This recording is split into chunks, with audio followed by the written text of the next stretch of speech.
ಇಬ್ಬರು ಸೊಸೆಯಂದಿರನ್ನ ತನ್ನ ಪ್ರಾಣಕ್ಕಿಂತಲೂ ಮಿಗಿಲಾಗಿ ನೋಡ್ಕೊಳ್ತಾ ಇರ್ತಾನೆ. ಬಹುಕಾಲಗಳ ಮೇಲೆ ಆ ನಗರಕ್ಕೆ ಬಂದಿದ್ದಂತಹ ಯಾಜ್ಞವಲ್ಕ್ಯ ಮಹಾಮನಿಗಳಿಂದ ತೇಜಸ್ವಿನಿಗೆ ಶ್ರೀ ಮಹಾಗಣಪತಿಯ ವ್ರತಾಚರಣೆ ಬಗ್ಗೆ ಉಪದೇಶವಾಗುತ್ತೆ. ಅಂದಿನಿಂದ ತೇಜಸ್ವಿನಿಯು ವರ್ಷದಲ್ಲಿ ಬರುವಂತಹ ಪ್ರತಿ ವೈಶಾಖ ಮಾಸದಂದು ಶ್ರೀ ಗಣಪತಿಯ ವ್ರತವನ್ನ ಮಾಡುವಂತಹ ಪರಿಪಾಠವನ್ನ ಮಾಡಿಕೊಂಡಿರ್ತಾಳೆ.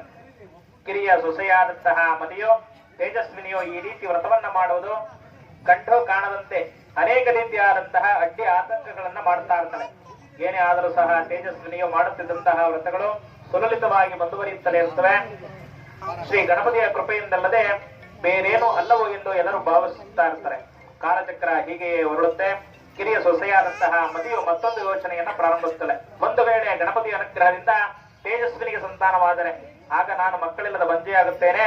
ಆಗ ನನಗೆ ಯಾರು ಸಹ ಮಾನ್ಯತೆಯನ್ನ ನೀಡೋದಿಲ್ಲ. ಮುಂದೇನು ಗತಿ ಎಂದು ಮತ್ತೆ ಆಲೋಚನೆ